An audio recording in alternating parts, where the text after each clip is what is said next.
नमस्कार, मैं हूं सिकता देव। मध्य प्रदेश में 14 मंदिर कॉरिडोर बन रहे हैं। ये मध्य प्रदेश की राज्य सरकार का फैसला है और ये सब तब जब विधानसभा चुनावों में कुछ ही महीने बचे हैं। राज्य में कई मंदिरों के निर्माण और विकास के लिए करोड़ों खर्च करने के भी वादे हैं। बाबा बैजनाथ जी का दरबार के चरणों में मैं प्रणाम करता हूं। उज्जैन में महाकाल महाराज का दरबार, वहां महाकाल महालोक बन गया। अब आगर में भी बैजनाथ, बाबा बैजनाथ लोक बन रहा है। कांग्रेस भी सत्ता में वापसी के लिए कथावाचकों का सहारा ले रही है। वैसे शिवराज सरकार के कई मंत्री अपने अपने क्षेत्र में कथा करवा चुके हैं। 6 महीने में 500 से ज्यादा धार्मिक कथाओं का आयोजन हो चुका है। कांग्रेस अपने धर्म और उत्सव प्रकोष्ठ के जरिए मुकाबला करने उतर रही है। कांग्रेस ने बीजेपी को घेरने के लिए नर्मदा सेना बनाने का भी ऐलान कर दिया है। एक गैर राजनीतिक है, इसमें कोई भी आ सकता है। शिवराज सिंह भी साइन कर सकते हैं, मुझे इतराज नहीं है। वो भी नर्मदा सेवा में अगर वो मान जाए कि नर्मदा रेत का धंधा बंद हो जाएगा, तो मैं तो आमंत्रित करता हूँ शिवराज सिंह जी को भी, ये भी इस सेना के सदस्य बन जाए। लेकिन कांग्रेस के अभियान को बीजेपी नौटंकी करार दे रही है। इस वक्त ऐसा लग रहा है कि राज्य में बीजेपी और कांग्रेस तकरीबन एक ही राह पर, एक ही रास्ते पर चल रहे हैं। और अब ये जरूरी है या मजबूरी? और क्या चुनावों से पहले इस तरह की कोशिशों से असली मुद्दों से ध्यान भटकाया जा रहा है, या मुद्दे तय हो रहे हैं या तय हो चुके हैं? इसी से जुड़ा है हमारा आज का सवाल। मध्य प्रदेश में चुनावों से पहले बीजेपी के मंदिर कॉरिडोर और कांग्रेस के कथावाचक, क्या चुनाव के मुद्दे तय हो चुके हैं? अपने विकल्प आप हमें हाँ, नहीं या कह नहीं सकते के ऑप्शंस में भेज सकते हैं। और इसी मुद्दे पर चर्चा करने के लिए ब्रजगोपाल लोया जो प्रवक्ता हैं मध्य प्रदेश बीजेपी के, अभय दुबे प्रवक्ता कांग्रेस के, और साथ ही मेरे सहयोगी भोपाल से अनुराग द्वारी जुड़ रहे हैं। ब्रजगोपाल जी, अगर मैं आपसे शुरू करूं, चुनावों में कुछ ही महीने बचे हैं, जनता के पास जाकर आप लोग क्या कहने वाले हैं? कौन से वो मुद्दे हैं जिस पर वो वोट डालें ताकि आपकी सरकार फिर से बन पाए? देखिए सिकता जी, मुद्दे बहुत सारे हैं। सबसे पहला तो मुद्दा है मध्य प्रदेश के विकास का, कि जिस तरह मध्य प्रदेश 2003 में हमें मिला था और आज मध्य प्रदेश कहाँ खड़ा है। 23,000 करोड़ का बजट हुआ करता था, आज 3,14,000 करोड़ का है। बिजली नहीं हुआ करती थी, आज सरप्लस स्टेट है हम इलेक्ट्रिसिटी के मामले में। मध्य प्रदेश में गड्ढों में सड़कें ढूंढनी पड़ती थी, आज मध्य प्रदेश में शानदार विश्व स्तरीय सड़कें हैं। ये भी चुनाव का मुद्दा है। किस तरह मध्य प्रदेश में भी प्रधानमंत्री द्वारा भेजा गया निःशुल्क राशन मिल रहा है, ये भी मुद्दा है। ये भी मुद्दा है कि किस तरह मध्य प्रदेश में जन कल्याण के काम हो रहे हैं, किस तरह लाडली बहना जो देश में अनूठी और अद्भुत योजना है उसका इंप्लीमेंटेशन हो रहा है। किस तरह मध्य प्रदेश में सनातन संस्कृति का जागरण हो रहा है, जो आपने आज मुख्य विषय रखा हुआ है, कि किस तरह से कॉरिडोरों का निर्माण हो रहा है। और ये कॉरिडोर केवल लोगों की धार्मिक आस्थाओं को ही ऊपर नहीं ले जा रहे हैं, बल्कि जहां ये बन रहे हैं वहां के लोगों को बड़ी मात्रा में रोजगार भी उत्पन्न कर रहे हैं, वहां के लोगों का जीवन स्तर बदल रहा है और मध्य प्रदेश पर्यटकों की पहली पसंद बने, ये जो हमारा लक्ष्य है, उस लक्ष्य के लिए हम काम कर रहे हैं। आज मध्य प्रदेश बिल्कुल बदला बदला सा नजर आता है। और एक बात और है कि भारतीय जनता पार्टी की ये विश्वसनीयता के साथ भी हम जा रहे हैं कि जो हम कहते हैं वह हम करते हैं। जो एक मुगल काल था, अंग्रेजों का काल था, उसमें जो काम नहीं हुए या हुए कामों को रोका गया, उनको हमने पूरा करने का काम किया जी। तो आपने तमाम मुद्दे गिनवा दिए जिसको लेकर चुनावों में बीजेपी उतरेगी। अभय दुबे जी, आपके पास क्या है कि आप लोग क्या कहकर उतरने वाले चुनावों में? क्या कहेंगे कि हमारे पास धर्म और उत्सव प्रकोष्ठ है, कथावाचक है हमारे पास? सिकता जी, देखिए, हमारी भारतीय सनातन संस्कृति में कहा गया है, कश्यपोत्री भारतवाजा विश्वामित्रोद्गोदमः जमदग्नि वशिष्ठश्चम सप्तत ऋषि स्मृता। जिन 7 ऋषियों को स्मरण मात्र से पाप से मुक्ति मिलती है, वो महाकाल लोक में भीषणतम भ्रष्टाचार करके उनकी प्रतिमाएं खंडित कर दी शिवराज सरकार। अब ये कैसे धर्म के प्रशस्त मार्ग पर चल सकते हैं? इनको याद दिलाना चाहता हूं कि प्रधानमंत्री नरेंद्र मोदी जी की सरकार के नीति आयोग ने रिपोर्ट दी है कि हिंदुस्तान में सबसे अधिक गरीबी रेखा के नीचे रहने वाले लोग अभी 2022 दिसंबर में जो रिपोर्ट सबमिट की है उसमें कहा है कि 36.37% लोग रहते हैं, और उसमें भी सबसे अधिक गरीब जो लोग हैं वो आदिवासी क्षेत्र के हैं। हमारे झाबुआ अलीराजपुर के 72% लोग गरीबी रेखा के नीचे। ये मैं नहीं कह रहा हूं, ये नरेंद्र मोदी जी की सरकार कह रही है। अमित शाह साहब का डिपार्टमेंट कह रहा है कि सर्वाधिक अपराध 18 साल में अगर कहीं हुए हैं तो भारतीय जनता पार्टी की सरकार में हुए हैं। 60,000 बलात्कार के केस हुए हैं, 58,000 अबडक्शन के केस हुए हैं, महिलाओं को अपहरित करने के केस हुए हैं। और अभी लोकसभा में बताया गया कि सबसे अधिक महिलाएं गायब अगर कहीं हुई है तो मध्य प्रदेश में हुई है।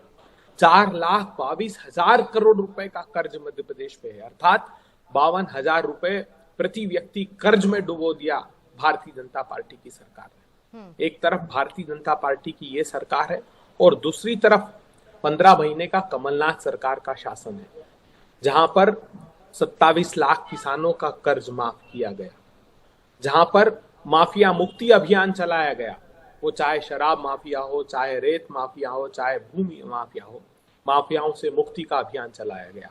87.86% मध्य प्रदेश के नागरिकों को बिजली का बिल 100 रुपए के अंदर आया।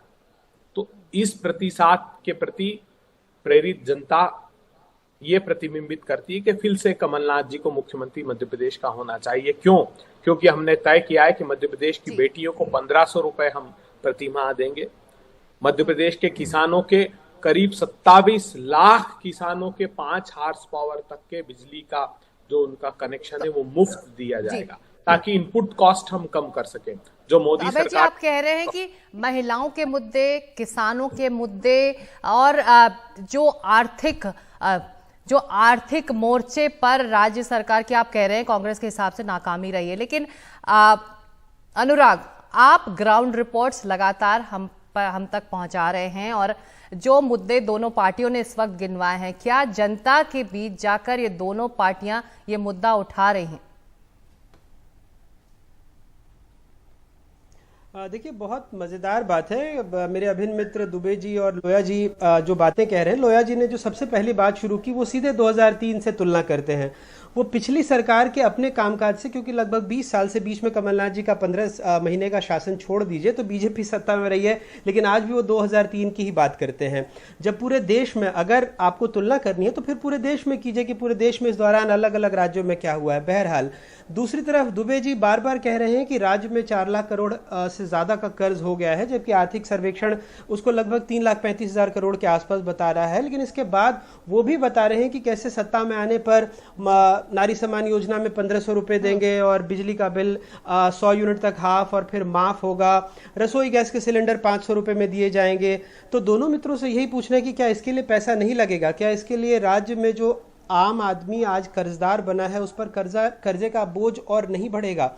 जो टेम्पल कॉरिडोर और कथा की बात हो रही है, तो इनको पिछला शासन याद रखना चाहिए। जब राम मंदिर आंदोलन के बाद एक सरकार के साथ क्या हुआ जब वो चुनाव में गई, तो जब आम आदमी घर से बाहर निकलता है और उसको मध्य प्रदेश की राजधानी भोपाल में भी बहुत खराब हर जगह गड्ढे वाली सड़कें नजर आती हैं।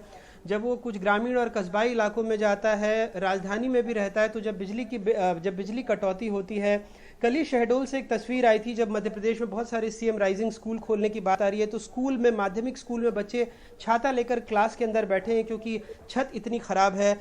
गाहे बगाहे हम वो तस्वीरें दिखाते रहते हैं जो यहाँ के शासकीय मेडिकल कॉलेजेस से भी आती है कि वहां पर किसी की मौत के बाद या कभी एम्बुलेंस नहीं मिलता, प्रसूता को कोई खटिया पर ला रहा है तो कोई मौत के बाद साइकिल में ले जा रहा है, ठेले पर ले जा रहा है।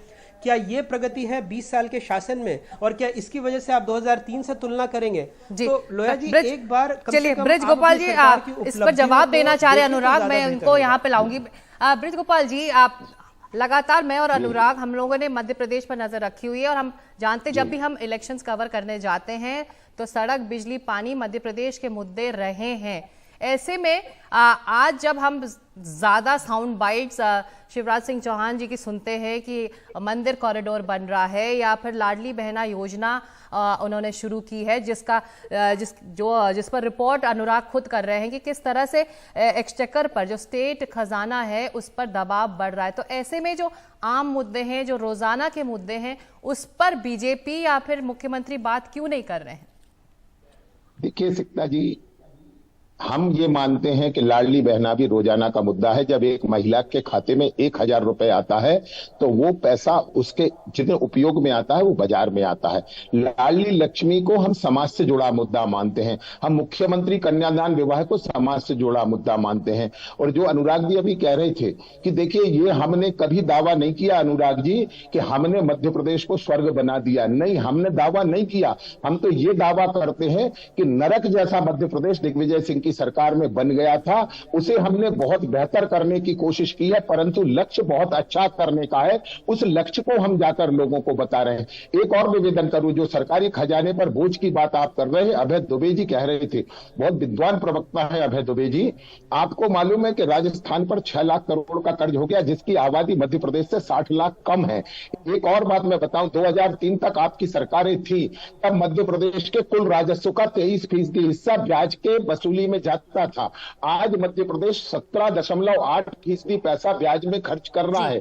तो आर्थिक स्थिति पहले से बेहतर है। एक बात और आपको कह के बात खत्म करूंगा कि मध्य प्रदेश की आर्थिक स्थिति बेहतर होने के पीछे मध्य प्रदेश सरकार की जन कल्याण की योजनाएं हैं, जिन्होंने मध्य प्रदेश की अर्थव्यवस्था को भी उतना ही बड़ा किया है। आज महाकाल कॉरिडोर बनने के बाद उज्जैन की अर्थव्यवस्था में आमूल परिवर्तन हुआ है। उज्जैन में आज जो निवासी थे वो व्यवसायी हो गए हैं। ये होने का काम हुआ है। और एक बात को आप समझिए, जब पब्लिक के पास पैसा जाता है तो वो बाजार में आता है और बाजार ही अर्थव्यवस्था तय करता है। मध्य प्रदेश ने 23,000 करोड़ के बजट को 3,14,000 करोड़ पहुंचा के बताया है और कांग्रेस की सरकारों से बेहतर आर्थिक प्रबंधन करके दिखाया है।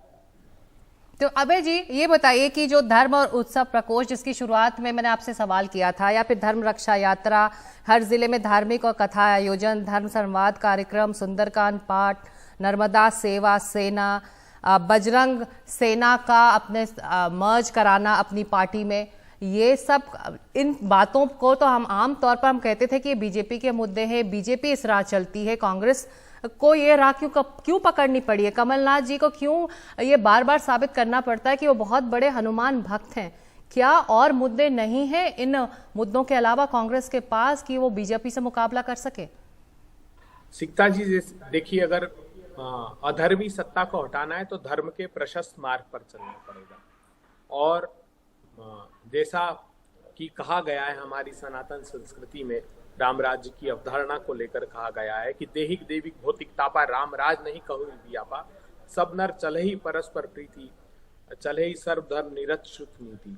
कि हम एक ऐसे राम राज्य की अवधारणा पर काम कर रहे हैं जो सभी धर्मों के प्रति आस्था व्यक्त करते हुए सबको सुखी और समृद्ध देखना चाहते हैं। मैं एक भी बात अपनी तरफ से नहीं कह रहा हूँ, ये तो प्रधानमंत्री नरेंद्र मोदी जी की सरकार ने बात कही। चाहे सोशल इंडिकेटर देख लीजिए, चाहे इकोनॉमिक के इंडिकेटर देख लीजिए, सब में वो कहते हैं कि मध्य प्रदेश की सरकार सबसे बदतर स्थिति में है। और मैं मेरे विद्वान साथी अनुराग जी को दुरुस्त करना चाहता हूँ। 23-24 का बजट उठाकर देख लीजिए अनुराग जी, वो कहती है कि 4,22,000 करोड़ रुपए का कर्ज है, जो आप 3 लाख करोड़ रुपए से अधिक का कर्ज बता रहे हैं। मैं ये प्रार्थना करना चाहता हूं, देखिए क्या कर रहे हैं ये लोग। ये जो लाडली बहना का प्रस्ताव लेकर आए हैं, जिसमें ये 1,000 रुपए देने की बात कर रहे हैं, जितनी सेंट्रल स्पॉन्सर्ड स्कीम है उसमें दलितों के, आदिवासियों के और पिछड़े वर्ग की जो स्कीम है, जो किसानों की योजनाएं हैं, उसमें किसी में 38% पैसा सिर्फ खर्च किया है, किसी में 6% पैसा खर्च किया है। मैंने प्रेस कॉन्फ्रेंस लेकर इस बात को उजागर किया है डॉक्यूमेंट्री एविडेंस के साथ। तो मध्य प्रदेश के साथ ये कुठाराघात सरकार क्यों कर रही है, मैं ये जानना चाहता हूँ। सारे अनुराग जी, अबे जी, अनुराग को भी मैं यहाँ लाना चाहूंगा। अनुराग, जो सवाल हम कर रहे हैं, दोनों ने कहा, अबे जी कह रहे हैं कि अगर मुकाबला करना है तो उसी भाषा में ही मुकाबला करना होगा, इसलिए हम ये मुद्दे उठा रहे हैं। आपको लगता है कि क्या ये मुद्दे जो जिन चुनावों से हम कुछ ही महीने दूर हैं, वो मुद्दे आज के दिन तय हो चुके हैं और यही वो मुद्दे हैं जिस पर वोट डाले जाएंगे? देखिए, अभय जी बहुत विद्वान हैं और लोया जी भी बखूबी मध्य प्रदेश को समझते हैं। तो दरअसल मामला ये है कि मध्य प्रदेश वो राज्य है जहां 90% से ज़्यादा हिंदू आबादी है और पुजारियों को लेकर भी कई ऐलान हुए हैं। तो लगभग 40 लाख के आसपास ब्राह्मण आबादी है, जो लगभग जो वोटरों का प्रतिशत है उसमें 10% बैठती है। 60% सीटों पर 230 में से निर्णायक भूमिका में है। तो ऐसे में ये मोह को कौन सी पार्टी छोड़ सकती है कि इन वोटरों को अपने पाले में लाएं। और इसीलिए आप देखिए, अभय जी को यह बात शायद बुरी लग सकती है, लेकिन खरगोन में जब दंगे हुए और घर ढहाए जा रहे थे तब कांग्रेस ने भी उठकर किसी एक समुदाय के बारे में नहीं कहा कि यह घर ढहाना गैर कानूनी है। तो ये बातें जनता बखूबी समझती है कि फैसले क्यों लिए जा रहे हैं और इन फैसलों के राजनीतिक मायने क्या हैं। क्योंकि कई बार इसीलिए कुछ चीजें आदमी सोच समझकर बोलता है और ये जो आप कथा और चूंकि जो कंप्यूटर बाबा, मिर्ची बाबा, इनके यज्ञों को भी हमने देखा है, गणित को देखते हुए मुश्किल हो जाता है कांग्रेस का दफ्तर। जी बिल्कुल, जो आप कह रहे हैं कि गणित को देखते हुए मुद्दे लाए गए हैं और मैदान में उतर चुकी हैं दोनों पार्टियां इन मुद्दों को लेकर। बहुत शुक्रिया ब्रजगोपाल जी और अभय दुबे जी। इतना ही वक्त था, लेकिन हम आगे भी चर्चा करते रहेंगे क्योंकि इसी साल चुनाव है मध्य प्रदेश में, तो ये तमाम मुद्दे एक बार फिर उठेंगे। लेकिन आज के लिए बहुत शुक्रिया, आप इस चर्चा में शामिल हुए, और अनुराग आपका भी धन्यवाद। और वक्त अभी एक छोटे से ब्रेक का है। ब्रेक के बाद हम जानेंगे आज के सवाल के नतीजे। हमारा आज का सवाल है, मध्य प्रदेश में चुनाव से पहले बीजेपी के मंदिर कॉरिडोर और कांग्रेस के कथावाचक, क्या चुनाव के मुद्दे तय हो चुके हैं? अपने विकल्प हाँ, नहीं या कह नहीं सकते में आप भेज सकते हैं।